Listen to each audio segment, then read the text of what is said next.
കാരണം ലോക മുസ്ലിമീങ്ങൾ വളരെയേറെ പ്രതീക്ഷയോട് കാത്തു നിൽക്കുന്ന ഒരു പ്രധാനപ്പെട്ട രാത്രിയാണ് ലൈലത്തുൽ ബറാഅ. ലോകത്തുള്ള മുസ്ലിമീങ്ങൾ മുഴുവനും, നിങ്ങളിപ്പോ ആരെങ്കിലും പറയുന്നത് ഇവിടെ കർണാടകത്തിൽ മൈക്കാത്ത് മാത്രമുള്ള, അത് കാസർഗോഡ് മാത്രമുള്ള, അതിനൊന്നും നമ്പണ്ട. അതൊന്നും നിങ്ങളുടെ ഇപ്പൊ ദുനിയാവ് തിരിഞ്ഞ മനുഷ്യന്മാർ പാലക്കാർക്ക് നമ്മളെക്കാളും നോളജ് ഉള്ള ആളുകളാണ്. പാലക്കാർക്ക് ഒന്ന് യൂട്യൂബ് പഠിച്ച് നോക്കിയാൽ, അല്ലെങ്കിൽ മറ്റുള്ള സോഷ്യൽ മീഡിയ നോക്കിയാൽ ലോകം മുഴുവനും ഇന്ന് കൈക്കുണ്ടിൽ ഒതുങ്ങി നിൽക്കുന്ന കാലം. ഇന്ന് അവിടെയില്ല ഇവിടെയില്ല എന്ന് പറഞ്ഞിട്ട് ജനങ്ങളെ പഠിച്ചാക്കാനൊന്നും കഴിയില്ല. ലോകത്തെവിടെയില്ല മുസ്ലിമീങ്ങളുണ്ട്, അവിടെയെല്ലാം ഇത്തരം പുണ്യ ദിവസങ്ങൾ ആദരിച്ചു കൊണ്ടുവരികയാണ്. അല്ലാഹു സുബ്ഹാനഹു വ തആല അടിമകൾക്ക് ഏറ്റവും വലിയ ഔദാര്യമായി, ഏറ്റവും വലിയ ഓഫറായിട്ട് നൽകിയ മാസം ഒരു രാത്രിയാണ് ലൈലത്തുൽ ബറാഅ.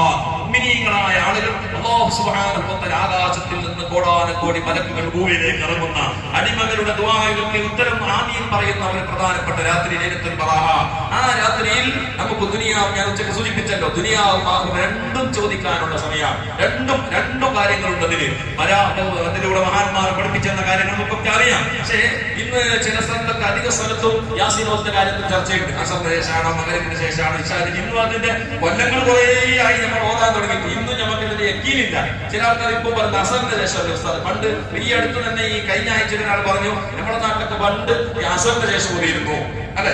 കുറെ കാലം കഴിഞ്ഞ് ഇശാന് ശേഷമായി, പിന്നീട് മഗ്‌രിബിന്. ഇങ്ങനെ എന്താണ് ഇതിന്റെ യാഥാർത്ഥ്യം? എന്താണ്? പഴയകാല മുഅ്മിനീങ്ങൾ അസറിന് ശേഷം ഓതിയതിൽ തെറ്റില്ല. എന്തേ കാരണം? അവർ അസറിന് ശേഷം ഓതി, മഗ്‌രിബിന് ശേഷം ഓതി, ഇശാ നിസ്കാരം വരെ അവർ ഓതിയിരുന്നു. അവർക്ക് ഓതാൻ കുറെ ഉണ്ടായിരുന്നു. ഓതാൻ കുറെ ഉള്ളത് കൊണ്ട് അവർ അസറിന് തുടങ്ങി.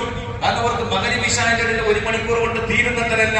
അവർക്ക് ചൊല്ലാനുള്ള ദിക്റുകളൊക്കെ, അവർക്ക് ഓതാനുള്ളത് പതിവായി ഓതുന്ന ഔറാദുകൾ, അതുപോലെ തന്നെ സൂറത്തുൽ മുൽക്ക്, സൂറത്തുൽ വാഖിഅ, ഇതെല്ലാം പതിവാക്കുന്നവരായിരുന്നു. അപ്പൊ അതുകൊണ്ട് അവർ അസർ നിസ്കാരത്തിന് ശേഷം തന്നെ ഇരുന്ന് തുടങ്ങിയിട്ട് മഗ്‌രിബ് കഴിഞ്ഞിട്ട് മഗ്‌രിബിന്റെ ഇശാന്റെ ബാങ്ക് വരെ ഓതിയിരുന്നു.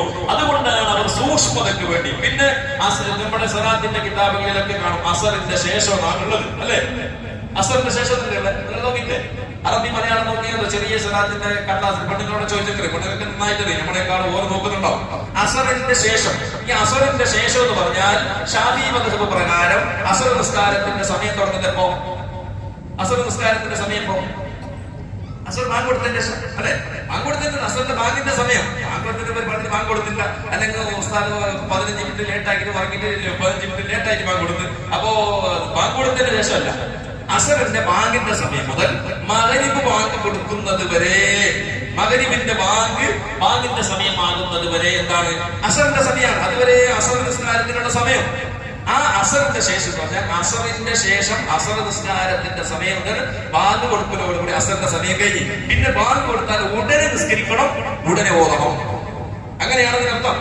അസർ മഗ്‌രിബ് നിസ്കാരം കഴിഞ്ഞിട്ട് പിന്നെ ലേറ്റാക്കാൻ പാടില്ല, പിന്നെ വൈകിപ്പിക്കാൻ പാടില്ല. മഗ്‌രിബ് നിസ്കാരത്തിന്, സുന്നത്ത് നിസ്കാരത്തിന് റവാത്തിബ് കഴിഞ്ഞാൽ ഉടനെ ഇരുന്ന് മഹാന്മാർ പറയുന്ന അതിന്റെ ഇടയിൽ ദുനിയാവിന്റെ ഒരു സംസാരം ഉണ്ടാകാൻ പാടില്ല. ഒരു നിരക്കും അങ്ങോട്ടും ഇങ്ങോട്ടുള്ള ഇൽത്തിഫാത്തുകൾ ഉണ്ടാകാൻ പാടില്ല. കാരണം അത്രയും കൃത്യനിഷ്ഠതയോടുകൂടെ നമുക്ക് എന്ത് ഇത്തരം ഓതിട്ട് നമുക്ക് കിട്ടാതെ, ഞമ്മ ഇത്തരം കാലം നമുക്ക് ഓതിട്ട് എന്താ നമുക്ക് ഒരു ബറാഅത്തിന്റെ ഓഫർ കിട്ടാതെ ഞമ്മ ഓതിന്. പക്ഷെ അതിന്റെ സൂക്ഷ്മതയോടുകൂടെ ഓതിയില്ല. അപ്പൊ അധിക സ്ഥലത്ത് പെണ്ണുങ്ങൾ, ആണുങ്ങൾ ഇപ്പൊ മഗ്‌രിബിന് ശേഷം പള്ളിയിലേക്ക് വരുന്നത് കൊണ്ട് എന്റെ കൃത്യതയോടുകൂടെ ഓന്ന്. അധിക സ്ഥലത്ത് പെണ്ണുങ്ങൾ ഓന്നെങ്ങനെ? മഗ്‌രിബ് ബാങ്ക് കൊടുത്തതിന് ശേഷം ഉണ്ടാവും ബാത്റൂം ഒരു വരും ഓതോടുത്തിട്ട് വന്നിട്ട് അമ്മ ചിലപ്പോ പറയുന്ന കോള് വരും, അല്ലെങ്കിൽ കിടാക്കളുടെ ശബ്ദം ഉണ്ടാവും. അതിനെല്ലാം ശരിയാക്കാൻ വേണ്ടി പോയിട്ട് നോക്കുമ്പോ 7:30 മണിയായി, അല്ലെങ്കിൽ ഒരു 7 മണിയായി. ഓരോന്നായി പിന്നെ നിസ്കരിക്കാൻ പോയി. അങ്ങനെ നിസ്കരിച്ചിട്ടായിട്ട് ഓരോന്ന് അങ്ങോട്ടും ഇങ്ങോട്ടും തിരിഞ്ഞ് പറഞ്ഞിട്ടൊക്കെ അശ്രദ്ധയിലാകുമ്പോ ഇവിടെ എന്തായി 3 യാസീൻ ഓതാനുള്ള സമയം ഇല്ലാതെയാണ് പലപ്പോഴും. അല്ലെങ്കിൽ അതിന്റെ ഇടയിൽ ഉണ്ടാവും ഒരു യാസീൻ ഓതിട്ടാണ് ഖുർആൻ അങ്ങനെ പകുതി മടക്കുന്നത്, പേജിന് അങ്ങനെ തന്നെ മടക്കുന്നത്. 4 മടക്കിന്റെ കടലാസ് കയറിട്ട് പോകും. ഖുർആന്റെ പേജ് എങ്ങനെ മടക്കാൻ പാടുണ്ടോ? ഖുർആന്റെ പേജ് നമ്മൾ പല പള്ളിയിൽ പറഞ്ഞിട്ടുണ്ട്. പണ്ട് കാലത്ത് നോക്കിയെങ്കിൽ ഒരു മുസ്ലിമിൽ കുറെ സ്ഥലത്ത് മടക്കി വെച്ചിട്ടുണ്ടാവും. അതിന്റെ അടയാളം വെക്കുന്നെങ്കിൽ തന്നെ അതിന്റെ അക്ഷരമുള്ള സ്ഥലം മടക്കാൻ പാടില്ല എന്നാണ് മഹാന്മാർ പറയുന്നത്. അക്ഷരമുള്ള സൈഡ് 4 സ്ഥലമില്ല, അത് മടക്കാൻ തന്നെ ആവശ്യമുണ്ടെങ്കിൽ അത് മാത്രം മടക്കാം. അക്ഷരം മറയുന്ന രീതിയിൽ അതിനെ മടക്കി വെക്കാൻ പാടില്ല. അതുപോലെ തന്നെ ചില സ്ഥലത്ത് പഴയ കാലത്തൊക്കെ എന്താവും ഈ അടയാളം വെക്കുന്നുണ്ട്. പേപ്പറിന്റെ കഷ്ണം എടുത്തിട്ട്, ന്യൂസ് പേപ്പറിന്റെ കഷ്ണം എടുത്തിട്ട് എന്തായി ഖുർആനിലേക്ക് ഗുർത്തം വെക്കുന്നത്, അതിന് ഓതിയന്റെ അപ്പുറം വെക്കുന്നത്. ഇപ്പൊ ഇനി ഗൾഫിന്റെ മുസാഫായതുകൊണ്ട് അതിനെ ഒരു പള്ളിയുണ്ട്, അല്ലെ? ആ പള്ളിയിൽ അതുകൊണ്ട് അതിനെ വെച്ചിട്ട് ഇങ്ങോട്ട് വെച്ചാൽ മതി. പണ്ടത്തെ കാലത്ത് പൊന്നാനി നമ്മുടെ മലബാരി മുസാഫിലൊന്നും അതുണ്ടായിട്ടില്ല. അപ്പൊ അങ്ങനെ വെക്കുമ്പോ അതിനൊക്കെ പ്രത്യേകം ശ്രദ്ധിക്കണം. കാരണം അതിന് ഈ കുറെ ഫോട്ടോസ്, ചില പേർക്ക് സിനിമക്കാരെ ഫോട്ടോ ഉണ്ടാവും ഈ കഷ്ണം വെച്ച പേപ്പറിൽ. നമ്മൾ ശ്രദ്ധിക്കേണ്ട വിഷയം സൂക്ഷ്മത വേണം. അല്ല അതുപോലെ തന്നെ വേറെ എന്തെങ്കിലും അനാവശ്യമായ എഴുത്തുകളുള്ള കടലാസുകളൊന്നും ഖുർആനിന്റെ ഉള്ളിലേക്ക് ഒന്നും വെക്കാൻ പാടില്ല. പണ്ട് എന്റെ ചെറുപ്പത്തിലുണ്ടായിരുന്നു നബിലുന്റെ കയ്യിൽ ഖുർആന്റെ ഉള്ളിൽ വെക്കുന്ന ഒരു കാലം ഓർമ്മണ്ട. ഈ നബിലുല്ലേ, നബിലെന്നെ പറഞ്ഞേ, നബിലുവിന്റെ കരിയിൽ എടുത്തിട്ട് ഇതിന്റെ ഉള്ളിൽ വെച്ചെങ്കിൽ അത് നാർന്ന കൈപ്പ കുഞ്ഞി വെക്കുന്നു ഖുർആന്റെ വെച്ചോട്ടെ. ഇങ്ങനത്തെ കുറെ അന്ധവിശ്വാസങ്ങൾ അക്കാലത്തെല്ലാം പോയി. എന്നാലും ഇന്നും കുറെ സൂക്ഷ്മത കുറവുകൾ നമ്മുടെ ഉമ്മമാരിൽ വന്നു പോകുന്നുണ്ട്. അതുകൊണ്ട് ഉമ്മമാരോട് സ്നേഹത്തിന്റെ ഭാഷയിൽ പറയുന്നു, ഇൻഷാ അല്ലാഹ് വെള്ളിയാഴ്ച കഴിഞ്ഞ ശനിയാഴ്ച രാത്രിയാണ് ബറാഅത്ത് രാത്രി. ആ ബറാഅത്ത് രാത്രിയായ മഗ്‌രിബ് അസ്ർ കഴിഞ്ഞാൽ തന്നെ നിങ്ങൾ ഒരുങ്ങണം. അന്ന് പ്രത്യേകമായ ഒരു കുളിയെല്ലാം കുളിച്ച് നല്ല ഫ്രഷ് വേണം. ഫ്രഷ് ആയിട്ട് നല്ല ഡ്രസ്. നമ്മള് മകത്തിന്റെ പോകുമ്പോ നല്ല ഡ്രസ് ഇല്ലേ? ഇതുവരെ പുരയിൽ നിസ്കരിക്കുമ്പോ ചങ്ങായി പറഞ്ഞു, ഉസ്താദെ പുരയില് കഴുകാത്ത ചില വസ്തുക്കളുണ്ട്, അതിൽപ്പെട്ടതാണ് പെണ്ണുങ്ങളെ നിസ്കാരക്കുപ്പായം. പെണ്ണുങ്ങൾ നിസ്കാരക്കുപ്പായം ഡ്രസ് ഒരുക്കോ മംഗത്തിന് പോയിട്ട് ഇവിടുന്ന് നമ്മളെ അടുത്തുള്ള മംഗത്തിന്റെ ഹോളിൽ പോയിട്ട് മംഗത്തിന് പോയിട്ട് വന്നെങ്കിൽ എന്നെ ഇട്ട ഡ്രസ്സിനെ മുഴുവനും വാഷ് ചെയ്യും. ഈ നിസ്കാരക്കുപ്പായം ചിലപ്പോ 10, 15, 20 ഒരു മാസക്കാലം പിന്നെ കഴുകാലം അങ്ങനെ തന്നെ വെക്കുന്നുണ്ടാവും. നിസ്കാരത്തിന്റെ സമയത്ത് ഏറ്റവും ശുദ്ധമായ വസ്ത്രമായിരിക്കണം. അപ്പൊ നല്ല ദിവസങ്ങൾ വരുമ്പോ നല്ല വസ്ത്രങ്ങൾ നമ്മളങ്ങനെ വെള്ളിയാഴ്ച വരുമ്പോ ഏറ്റവും നല്ല വസ്ത്രം ധരിക്കണം എന്ന് സുന്നത്താക്കി പഠിപ്പിച്ചിട്ടില്ലേ? അതുപോലെ നല്ല ദിവസങ്ങൾ വരുമ്പോ നല്ല ഫ്രഷായി നല്ല എണ്ണയിൽ നമുക്ക് മനസ്സിലേക്ക് നല്ല ഹാപ്പി ആകുന്ന ഡ്രസ്സ്. നമുക്ക് തന്നെ ചില ഡ്രസ് ഇട്ടെങ്കിൽ മനസ്സിന് സമാധാനമില്ലേ? ചില ഡ്രസ് ഇട്ടെങ്കിൽ നമുക്ക് എന്താ ആരും കണ്ടിട്ടാന്ന് വിചാരിച്ചിട്ടാണ് നമ്മൾ വരുന്നത്. ആ ഡ്രസ് ഇട്ട് വരുമ്പോ ഈ നൈറ്റ് ഡ്രസ് ഇട്ട് പള്ളിക്ക് വരുന്ന ആൾക്കാരുണ്ട്. അത് നമ്മുടെ നാട്ടിൽ കുറവാണ്. ചില സ്ഥലത്ത് പോയെങ്കിൽ ഈ ടൗൺ ഏരിയകളിലൊക്കെ പോയി ഫ്ലാറ്റിൽ താമസിക്കുന്ന മനുഷ്യന്മാർക്ക് ഈ നൈറ്റ് ഡ്രസ് ഇട്ടിട്ട് അങ്ങനെ തന്നെ അത് പറ്റൂല എന്നല്ല ഞാൻ പറയുന്നത്. പറ്റൂല, പറ്റും. ഔറത്ത് മറക്കുന്ന രീതിയിലുള്ള ശുദ്ധിയുള്ള വസ്ത്രം ഉണ്ടായാൽ മതി, ഏത് കളറും ആവാം. പക്ഷേ അതിനൊക്കെ ഒരു പ്രത്യേക ആദാബുകളുണ്ട്. ആ ആദാബുകൾ പാലിച്ചുകൊണ്ടായിരിക്കണം. അപ്പൊ ബറാഅത്തിന്റെ രാത്രി പള്ളിയിലേക്ക് വരുമ്പോ നമ്മൾ പിത്തരചിന്തന് മലായികത്തിന് സ്വീകരിക്കാൻ വേണ്ടിയിട്ടാണ് നമ്മൾ പോകുന്നത്. നല്ല ഫ്രഷായി നല്ല നല്ല അത്തറൊക്കെ തേച്ച് നല്ല സന്തോഷത്തോടു കൂടെ പള്ളിയിലേക്ക് വരണം. ആണുങ്ങൾ പെണ്ണുങ്ങൾ അങ്ങനെ തന്നെ നല്ല ശുദ്ധമായ ഡ്രസ് ഇട്ടിട്ട് നല്ല ക്ലിയറോടുകൂടെ സംസ്കാര കുപ്പായം ഒക്കെ നല്ല ഫ്രഷ് ആകണം. ബാക്കിയുള്ള കാര്യങ്ങളൊക്കെ മഗ്‌രിബിന് മുമ്പ് തന്നെ റെഡിയാവണം. എന്നിട്ട് മഗ്‌രിബ് കൊടുത്താൽ ഉടനെ മഗ്‌രിബ് നിസ്കാരം നിസ്കരിച്ചിട്ട് അതിന്റെ സുന്നത്ത് നിസ്കാരം നിർവഹിച്ച് അവർ 3 യാസീൻ ഓതണം. മഹാന്മാർ പഠിപ്പിച്ചു തന്നത് അങ്ങനെയാണ്. ഒരേ യുദ്ധത്തിൽ ആദ്യത്തെ ഒരു യാസീൻ ഓതുമ്പോൾ അവർക്ക് ദീർഘായുസ് കിട്ടാൻ വേണ്ടി അവനിക്കും പെണ്ണുങ്ങളാണെങ്കിൽ അവനിക്കും അവരുടെ കുടുംബത്തിലുള്ള എല്ലാവർക്കും ആരെല്ലാം നമുക്ക് വേണ്ടപ്പെട്ടവരുണ്ട് എല്ലാവരും കരുതിക്കൊണ്ട് സ്വന്തം ഞമ്മക്ക് എനിക്ക് മാത്രം ഞാൻ മാത്രം ദീർഘായുസ് കിട്ടിയിട്ട് കാര്യമില്ല കേട്ടോ. നമ്മളെ മക്കൾക്കും ഞമ്മക്ക് ഭാര്യമാർക്ക് ദീർഘായുസ് ഞമ്മ ഒറ്റക്ക് പറയൽ വെച്ചിട്ട് ഗുണമുണ്ട. അങ്ങനെ ചിന്തിച്ചാൽ മതി. നമ്മൾക്ക് സന്തോഷം പറഞ്ഞ പറയൽ എല്ലാവർക്കും വേണ്ടേ? ഒന്നും ഞങ്ങൾക്ക് പരക്കാർക്ക് എല്ലാവർക്കും ദീർഘായുസും കിട്ടണമെന്നുള്ള നിയത്തോടു കൂടി നല്ല ഒരു യാസീനെ തുടങ്ങുമ്പോ അതിന്റെ അവസാനം വരെ നിയത്തുണ്ടാകണം. ആ യാസീന് അങ്ങോട്ടും ഇങ്ങോട്ടൊന്നും വേറെ ശ്രദ്ധ ഉണ്ടാകരുത്. നല്ല അവന്റെ തോഹത്തിലായി പടച്ചവനെ ആ ഈ ദീർഘായുസിന് വേണ്ടി പറയുമ്പോ മഹാന്മാർ പറയുന്നത് ദീർഘായുസിന് വരുമ്പോ ഒരു മുഅ്മിനായ മനുഷ്യൻ ദീർഘായുസ് ആഗ്രഹിക്കുന്നതിന് കുറെ ഇബാദത്ത് ചെയ്യാനുള്ള തൗഫീഖ്, കുറെ ദുനിയാവ് സമ്പാദിക്കണമെന്നല്ല. ദുനിയാവ് സമ്പാദിക്കുന്ന ഇബാദത്ത് തന്നെ, ദുനിയാവ് സമ്പാദിക്കുന്ന ഇബാദത്ത് തന്നെ. അതിന് കുറെ സദഖ കൊടുത്താൽ സക്കാത്ത് കൊടുത്താൽ കൂലിയിട്ട് അത് വേറെ, അതും ഇബാദത്ത്. പക്ഷെ ഏതൊരു കാര്യം ഇബാദത്തായിട്ട് നിർവഹിക്കണം. അവർക്ക് നമ്മൾ ഇങ്ങനെ ചിന്തിച്ചാൽ മതി. വരുന്ന യാസീൻ കിട്ടിയെങ്കിൽ 17 റക്അത്ത് ഫർദ് നിസ്കാരത്തിൽ കൂടുതൽ കിട്ടിയില്ലേ? വരുന്ന കൂടുതൽ കിട്ടിയാൽ 10 റക്അത്ത് റവാത്തി നിസ്കരിക്കുന്നത് അത് കൂടുതൽ കിട്ടിയില്ലേ? 2 റക്അത്ത് തഹജ്ജുദ് നിസ്കരിക്കുന്നത് വരുന്ന കൂടുതൽ ജീവിച്ചെങ്കിൽ അത്ര കിട്ടിയില്ലേ? അങ്ങനെ ചിന്തിക്കുമ്പോൾ നമ്മുടെ ആയുസ്സിന് ബർക്കത്തിന് വേണ്ടി ആയുസ് ദൃഢമാകുമ്പോൾ നമ്മൾ ചിന്തിക്കുന്നത് കുറച്ചോടെ ഇബാദത്തുകൾ കൂടുതലാക്കാൻ. ഒരു തഹജ്ജുദ് നിസ്കാരത്തിന്റെ കൂലി മാസത്തിലേക്ക് എത്തുമ്പോൾ കിട്ടുന്നത് കിട്ടി അവന് അതിന്റെ റിസൾട്ട് കിട്ടുമ്പോൾ ചിന്തിക്കും, പഠിച്ചോനെ ഞാൻ 12 മണിക്ക് എത്തിയിട്ട് സുബഹിയോടെ നിസ്കരിച്ചിട്ടില്ല. ഒരു 2 റക്അത്ത് തഹജ്ജുദിന്റെ കൂലി കിട്ടുമ്പോൾ 2 റക്അത്തിന്റെ കൂലി ഇത്രയെങ്കിലും പഠിച്ചോനെ ഞാൻ എത്രയോ നിസ്കരിക്കുന്നു.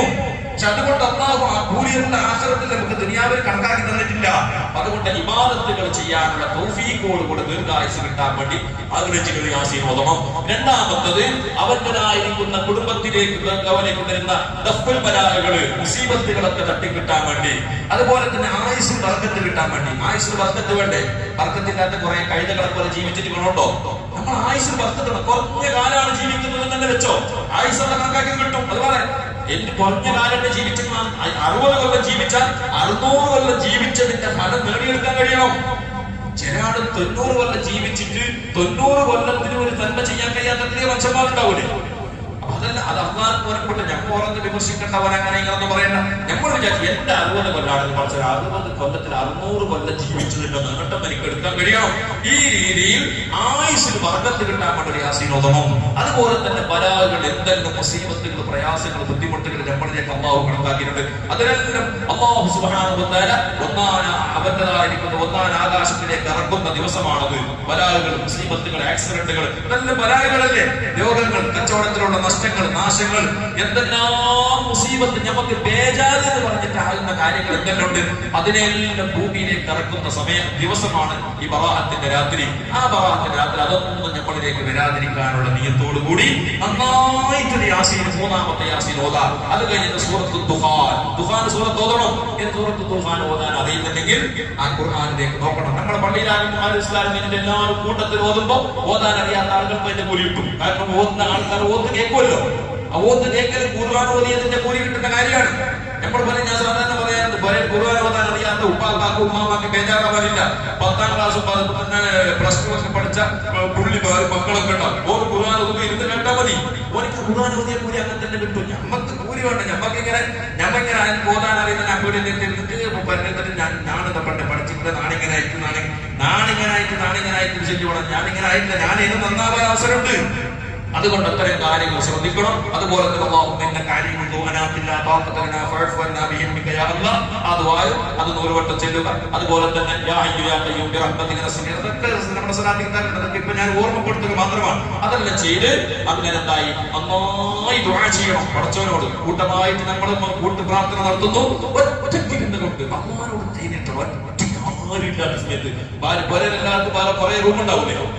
അപ്പൊ ചിലപ്പോ പലയില് ഭാര്യമാർ മക്കളൊക്കെ ഉണ്ടെങ്കിൽ നമുക്ക് എന്താവും, നമുക്ക് കുറെ ആ ഒരു ഇഖ്ലാസ് വാർക്കാൻ കഴിയില്ല. കാരണം മക്കളുടെ വന്നിട്ട് നമ്മൾ ഈ കണ്ടു ഇങ്ങനെ കാര്യം ചെറിയ മക്കളൊക്കെ ചിരിക്കുമ്പോൾ പോയിട്ട് പറയാം അപ്പൊ ബോൾ കൊണ്ടുപോകും, ആകെ പോണോ, ആകെ സീരിയസ് ആയിട്ട് പോയി വരും അല്ലേ.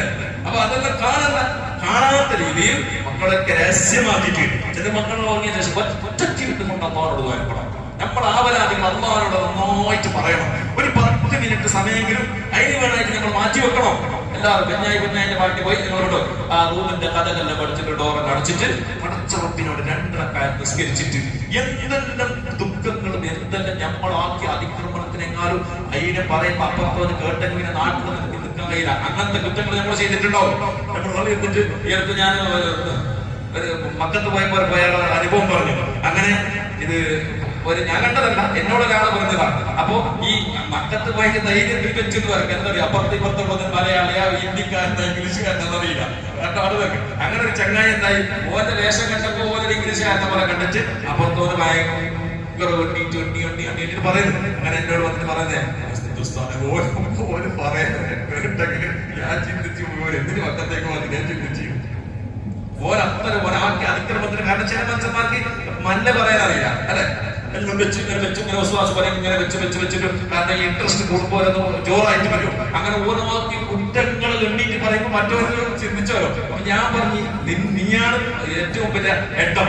കാരണം ഓൻ പന്നിനീകൾ നിൽക്കാനല്ലേ, മക്കത്തേക്ക് പന്നിനീകൾ നിൽക്കാനല്ലേ. അതിന് നീ കേട്ടത് നിന്റെ കുറ്റാണ്. നീ കേട്ടത് നീ പറയാൻ പാടില്ല. പക്ഷെ നീ ആളെ പറയാത്തതുകൊണ്ട് പ്രശ്നമില്ല.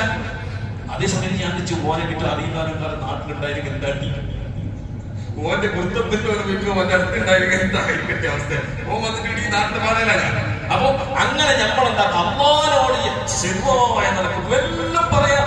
പടച്ചവനോട് നമ്മുടെ തമ്മിൽ ഏതോ ഒരു അന്യ പെണ്ണിന്റെ കൂടെ ഒറ്റകയായി വ്യഭിചാരം ചെയ്യുന്ന കുറ്റാണ് എനിക്കും അവക്കും മാത്രമല്ലാതെ അറിയില്ല എന്നെങ്കിൽ അതിന് അമ്മാനോട് പറയാം, പടച്ചോനെ ഞാൻ എന്റെ ഒരു വികാരം സഹിക്കാൻ പറ്റാത്ത സമയത്ത് ഞാൻ ചെയ്തു പോയതാണ്. നാട്ടുകാർക്ക് അറിഞ്ഞാൽ എന്റെ തലകെട്ടും. പടച്ചോനെ അതിന് മുമ്പ് എനിക്ക് നീ മാഫാക്കി തരണേ. അള്ളാഹുവിനോട് വായിച്ച് നല്ല ദിവസം കേൾക്കുമ്പോ പടച്ചോനെ സന്തോഷവും. അങ്ങനെ അള്ളാഹുവിനോട് പറഞ്ഞിട്ട് തീർക്കാൻ പറ്റാത്ത കേസുകൾ ഏതേ ഉള്ളൂ. പിന്നെ പൈസ കൊടുക്കാൻ 1 കോടി കടാക്കിട്ട് മുങ്ങിയിട്ട് വന്നിട്ട് പള്ളിയിൽ നിന്നിട്ട് പടച്ചവരെ ഞാൻ 1 കോടി കടാക്കിട്ട് വന്നിട്ട് കൊടുക്കാൻ എന്നെ ബന്ധപ്പെട്ടു. അതല്ലതല്ലോ, അത് ഞാനും നീയായിട്ടുള്ള ഇടപാടല്ല. അത് ഇടപാട് വന്നത് ഓനോട് പോയിട്ട് ശരിയായി, ഓനോട് പോയിട്ട് പൊരുത്തപ്പെട്ടിട്ട് ഓനോട് കൊടുക്കാനില്ല. ഒന്ന് പറയാൻ 10 ലാക്കുണ്ട്, 10 ലാക്ക് 90 ലാക്ക് പൊരുത്തപ്പെട്ടു. ഓന്റെ കാലം കൈ എന്നെ പൊടിച്ചിട്ട് പൊരുത്തപ്പെട്ടി അള്ളാഹ് പൊരുത്തപ്പെടും. ഓനോട് പോയിട്ട് ഓനെ വിളിച്ചിട്ട് ഓന്റെ ഫോൺ എടുക്കാതെ എന്നിട്ട് കടക്കാരന് ഫോൺ വിളിച്ചൊക്കെ എടുത്തിട്ടേ. അങ്ങനെ ഫോൺ എടുക്കാതെ ഇരുന്നിട്ട് മോനെ കാണുമ്പോൾ മോന് വീട്ടോടൊക്കെ മങ്ങത്തിന്റെ പറഞ്ഞിട്ടുണ്ടെങ്കിൽ ആടുന്ന കാറിൽ നിന്ന് നല്ല നോക്കുന്നത് ഒരാടുന്ന തിരിച്ചിട്ട് പെഞ്ഞാരി ഇരിച്ചിട്ട് അപ്പത്തെ പോയിട്ട് ആളെ പോയിട്ടാ പോകുന്നത്. ഇങ്ങനെയല്ല ആക്കിയിട്ട് അമ്മാരോട് പോയിട്ട് ഗുണമില്ല.